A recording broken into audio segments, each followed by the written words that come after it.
ஒதுக்கப்பட்டிருந்த தொகை டீம் பட்ஜெட்டில் 59,662. இப்போ இவங்க எவ்வளோ ஒதுக்கியிருக்காங்க? ரூபாய் இன்றைக்கு ஒதுக்கியிருக்கிறார்கள். மூலதன செலவிலே இன்றைக்கு அவர்கள் ரிவைஸ்ட் எஸ்டிமேட்லே அவற்றை குறைத்து இன்றைக்கு இந்த மூலதன செலவுகளில் நம்முடைய நிதியமைச்சர்கள் காட்டியிருக்கிறார்கள். அதை மூலம் பண்ணி பார்த்தீங்கன்னா திருப்பி இன்னொன்று ஒரு சொன்னாங்க, எஸ்ஓடிஆர், ஸ்டேட்ஸ் ஓன் டேக்ஸ் ரெவன்யூஸ், மாநில அரசினுடைய சொந்த வரி வருவாய்களில் எவ்வளோ வந்திருக்குன்னு பார்த்தீங்கன்னா நம்ம இருக்க போகும்போது 2,00,000. அதை மூலம் பண்ணி பார்த்தீங்கன்னா திருப்பி இன்னொன்று ஒரு சொன்னாங்க, எஸ்ஓடிஆர், ஸ்டேட்ஸ் ஓன் டேக்ஸ் ரெவன்யூஸ், மாநில அரசினுடைய சொந்த வரி வருவாய்களில் எவ்வளோ வந்திருக்குன்னு பார்த்தீங்கன்னா நம்ம இருக்க போகும்போது 2,29,000. இப்போ எவ்வளோ தெரியுமா காமிக்கிறாங்க? 2,26,000 லட்சம், அதாவது 2,26,000 கோடி. ஆக அதில் மட்டும் பார்த்திங்கன்னா ஏறத்தாழ 3,000 கோடி ரூபாய் அதிலே அவர்கள் குறைவாக காட்டுகிறார்கள். நான் எதற்காக இதை சுட்டிக்காட்ட விரும்புகிறேன் என்று கேட்டால், இந்த மாநிலத்தினுடைய சொந்த வரி வருவாய் என்பது நாங்கள் ஆட்சி பொறுப்பிற்கு வந்தவுடன் எங்களுடைய நிர்வாக திறமையினால், எங்களுடைய ஃபிஸ்கல் மேனேஜ்மெண்ட்டினால் எங்கெங்கேயோ லீக்கேஜஸ்லாம் இருந்ததெல்லாம் என்று சொன்னார்கள். இவற்றையெல்லாம் நாங்கள் அடைத்து நாங்கள் செம்மையான திறமையான நிர்வாகத்தின் மூலமாக எஸ்ஓடிஆரை கூட்டுவோம் என்று சொன்னார்கள். இன்றைக்கு பார்ப்பேன் என்று சொன்னால் அதில் பெருமளவு அவர்கள் இன்றைக்கு இழந்திருக்கிறார்கள் என்பது தெல்ல தெளிவாக இன்றைக்கு தெரிய வந்திருக்கிறது. அது மாதிரி நீங்கள் ரெவென்யூ எக்ஸ்பெண்டிச்சரை பார்த்தீங்கன்னா நாம் இருக்கும்போது 3,93,000 கோடியாக இருந்தது, இப்போது 4,05,000 கோடியாக அது அதிகரித்திருக்கிறது. எனவே இந்த அரசு வெள்ளை அறிக்கையாக வெளியிட்டு என்னென்ன விஷயங்களை எல்லாம் திராவிட முன்னேற்றக் கழக அரசுக்கு எதிராக தெரிவித்ததோ அந்த விஷயங்களிலே கூட இந்த அரசு முற்றிலுமாக இப்போது தோல்வியடைந்திருக்கிறது என்பதை இந்த அரசினுடைய முதல் நிதிநிலை அறிக்கை இன்றைக்கு தெல்ல தெளிவாக எடுத்துக்காட்டியிருக்கிறது. திராவிட முன்னேற்றக் கழக ஆட்சியிலே கொண்டு வரப்பட்ட திட்டங்களுக்கெல்லாம் இன்றைக்கு முலாம் பூசப்பட்டு வேறு பேரிலே இந்த திட்டங்கள் இன்றைக்கு கொண்டு வரப்பட்டிருக்கிறதை ஒழிய திட்டங்களுக்கான உரிய நிதிகளை கூட பெருமளவில் விடுவிக்கவில்லை. இன்னும் சொல்ல வேண்டும் என்று சொன்னால், தமிழ் வளர்ச்சித்துறை, இந்த துறைக்கு எவ்வளவு இந்த ஆண்டு நிதி என்று கூட தமிழ்நாட்டினுடைய அரசாங்கம் அறிவிக்கிறதுக்கு இன்றைக்கு தயாரில்லை என்பதை பார்க்கிற போது உள்ளபடியே நான் வேதனைப்படுகிறேன். தொல்லியல் துறை, அந்த துறைக்கு 1 கோடி ரூபாய் கொடுத்துருக்குறாங்க. 1 கோடி ரூபாய் அந்த தொல்லியல் துறையில் அவங்க என்ன பண்ண முடியும்? குழந்தைகளெல்லாம் டூர் கூட்டு போகிறோம் அப்படின்னு சொல்கிறாங்க. கூட்டு போங்க, அதை பற்றி ஒன்றும் இல்லை. பட் கன்சர்வேஷனுக்கு எவ்வளோ கொடுக்குறீங்க? மியூசியம்ஸ் என்னாச்சு? எக்ஸ்கவேஷன்ஸ் என்ன பண்ண போகிறீங்க? அதுக்கான பணம் எங்கே ஒதுக்குறீங்க? இதை பற்றியும் கிடையாது. அதே போல் கொள்ளிடத்தில் பார்த்திங்கன்னா பெரிய பெரிய அணைகளை, தடுப்பணைகளை உருவாக்க போகிறோம், டெல்டா மாவட்டத்தினுடைய சுற்றுச்சூழல் சீரமைப்பை பண்ணுறோம்னு சொல்கிறாங்க. பெரிய அளவில் அதுக்கெல்லாம் முக்கியத்துவம் கொடுக்குறாங்க. கடைசியில் பார்த்தா அதனுடைய சாத்தியக்கூறு என்ன இருக்கும் என்று ஆராய்வதற்கு சொற்ப தொகைகளை நாங்கள் ஒதுக்குறோம், 10 கோடி ஒதுக்குறோம் அப்படின்னு சொல்கிறாங்க. சாத்தியக்கூறுகளை ஆராய்வோம் என்று சொல்லுகிறார்கள். இது போன்ற நிலைமை தான் இருக்கிறது. எனவே அவர்கள் தேர்தல் வாக்குறுதியாக கொடுத்துருக்கக்கூடிய திட்டங்கள், மகளிர் உரிமை தொகைக்கு 2,000 ரூபா கொடுக்கக்கூடிய திட்டமாக இருந்தாலும் சரி, 6 சிலிண்டர் கொடுக்கக்கூடிய திட்டங்களாக இருந்தாலும் சரி, இவற்றை பற்றி எதுவுமே குறிப்பிடவில்லை. அல்லது நாம் கொடுத்துருக்கக்கூடிய அந்த திட்டங்களுடைய நிலைமைகள் என்ன?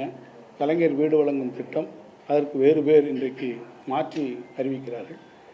எனவே திராவிட முன்னேற்றக் கழக ஆட்சியிலே சொல்லப்பட்ட திட்டங்களுக்கு மாற்று பெயர்களை மாற்றி அமைப்பது ஒன்றுதான் நடந்திருக்கிறதை தவிர, அவர்கள் குறிப்பிட்டதைப் போல இந்த பட்ஜெட் என்பது ஒட்டுமொத்தமாக தமிழ்நாட்டு மக்களை ஏமாற்றம் அளிக்கக்கூடிய ஒரு பட்ஜெட் அமைந்திருக்கிறது என்பதை தரவுகளின் வாயிலாக நான் உங்களுக்கு எடுத்துச் சொல்ல விரும்புகிறேன்.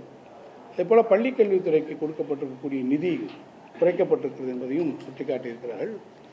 அவர் சொல்லுகிற போது நிதித்துறையினுடைய செயலாளர் அவர்கள் ஏற்கனவே ஒதுக்கப்பட்ட நிதி முழுமையாக செலவழிக்கப்படவில்லை, நாட் எக்ஸ்பெண்டட் என்ற முறையிலே அவர்கள் சொல்லியிருக்கிறார்கள்.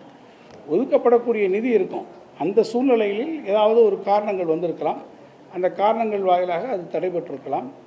அப்போது ஏறத்தாழ நம்ம கடைசி வருஷத்தில் நம்ம கொண்டு வருகிற போது 12 மாதங்களுக்கு பதிலாக 10 மாதங்களுக்குள்ளாகவே அந்த பணத்தை நாம் ஒதுக்கி உடனடியாக இன்ட்ரீம் பட்ஜெட்டுக்கு வர வேண்டிய சூழ்நிலைகள் கூட அப்போது இருந்திருக்கும். டிஆர்பி போன்று இருக்கக்கூடிய ரெக்ரூட்மெண்ட் ஏஜென்சிஸில் டீச்சர்ஸை ரெக்ரூட் பண்ணுகிற போது நிறைய நீதிமன்ற வழக்குகள் அதை தடை செய்திருக்கக்கூடும். இப்படி பல்வேறு காரணிகள் இருந்திருக்குமே ஒழிய பொதுவாக எனக்கு தெரிந்து, ஏன்னா நான் பள்ளிக்கல்வித்துறையுடைய அமைச்சராகவும் நான் பணியாற்றியிருக்கிறேன், தொடர்ந்து பள்ளிக்கல்வித்துறைக்கு அடுத்தடுத்த ஆட்சிகள் வருகிற போது எப்போதும் அதற்கான நிதியை குறைத்ததில்லை. கல்விக்கான வளர்ச்சியிலே கொடுத்திருக்கிறோம். முதல் முறையாக அதில் பள்ளிக்கல்வித்துறைக்கான அந்த ஒதுக்கீட்டை குறைத்திருப்பது உள்ளபடியே வருத்தமளிக்கிறது என்பதையும் நான் இங்கே உங்களிடத்தில் சுட்டிக்காட்ட விரும்புகிறேன்.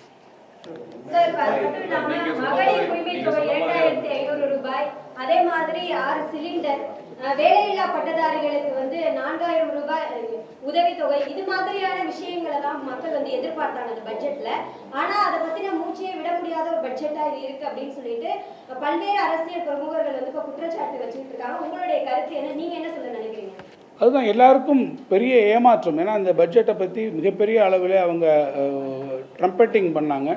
இது மிகப்பெரிய மாற்றத்தை உருவாக்க போகிற பெரிய பட்ஜெட்டாக வரப்போகிறது என்று தெரிவித்தார்கள். ஆனால் எந்த அளவிற்குனா அவங்களுடைய சொல்லியிருக்கக்கூடிய திட்டங்களையே அவர்கள் நிறைவேற்றவில்லை. இன்னும் கூட நான் ஒரு வார்த்தை கூட சொல்ல விரும்புகிறேன். நீங்கள் சொல்லியிருக்கக்கூடிய திட்டங்கள் எல்லாம் இதில் வரும் என்று சாதாரண மக்கள் ரொம்ப ஆசைப்பட்டாங்க.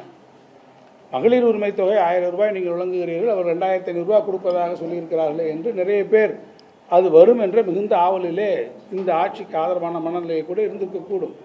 ஆனால் ஒட்டுமொத்தமாக அனைவருக்குமே ஒரு ஏமாற்றத்தை இந்த பட்ஜெட் இன்றைக்கு உருவாக, அதை பற்றியான ஒரு பேச்சு மூச்சே இல்லை. அதில் பட்ஜெட்டில் எவ்வளவு என்னென்ற பேச்சு மூச்சே இன்றைக்கி அதுக்கான பண ஒதுக்கீட்டை பற்றியான பேச்சு இன்றைக்கி அதுக்கு வராத ஒரு சூழ்நிலையை அவர்கள் ஏற்படுத்தியிருக்கிறார்கள்.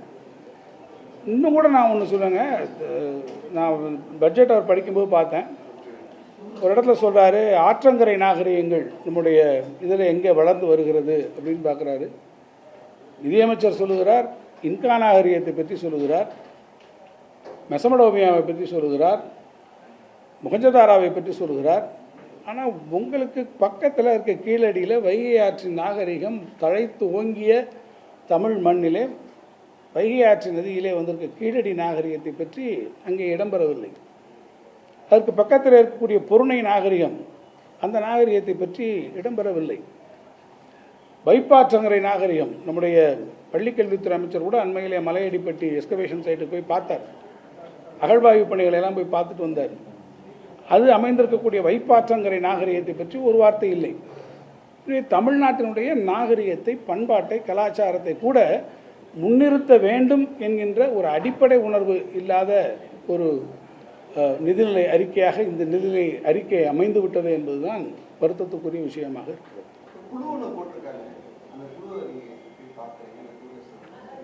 இல்லை, மாண்டெக்ஸிங் அலுவலியாவுடைய குழு போட்டிருக்காங்க, வருவாயை உயர்த்துவோம் என்று சொல்லி ஒரு குழு போட்டிருக்காங்க. ஆனால் அதற்கான முயற்சிகள் இங்கே வரலையே, டிரான்ஸ்லேட் ஆகலை. இன்னும் கூட சொன்னால் இப்போ அவங்களுக்கு நமக்கு வரக்கூடிய வருமானம் இப்போ 5000 கோடி ரூபாய் அது வருகிறது என்று சொன்னால், அந்த 5000 கோடி ரூபாய் எங்கேருந்து வருதுன்னா சென்ட்ரல் கவர்மெண்ட்டுடைய பணம் தான் உங்களுக்கு வருகிறது. அவங்களுடைய கிராண்ட்ஸ்லேருந்து வர்றது தான் காமிச்சிருக்காங்களே ஒழிய இந்த அரசனுடைய சொந்த முயற்சிகளில் நீங்கள் எங்களுக்கு வரும்னு சொல்லக்கூடிய வாய்ப்பே இல்லையே. விக்ஷித் பாரத்லேருந்து எங்களுக்கு பணம் வரும்னு சொல்கிறீங்க. அங்கேருந்து ஏற்கனவே நமக்கு சென்ட்ரலில் டேக்ஸ் டெவல்யூஷனில் வரக்கூடிய சென்ட்ரல் ஷேர் ஆன் டேக்ஸஸ் அதில் வர்றது இட் ரிமைன்ஸ் அன்சேஞ்ச்டு.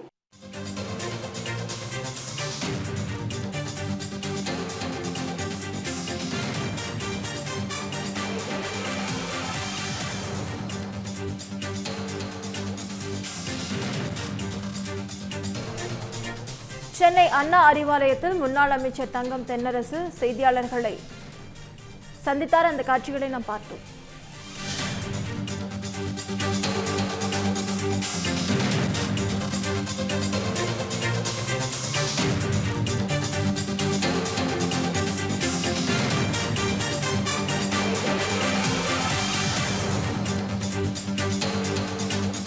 தமிழ் ஜனம் சேனலை சப்ஸ்கிரைப் பண்ணாம பார்த்துட்டு இருந்தீங்கன்னா மறக்காம சப்ஸ்கிரைப் பண்ணிடுங்க.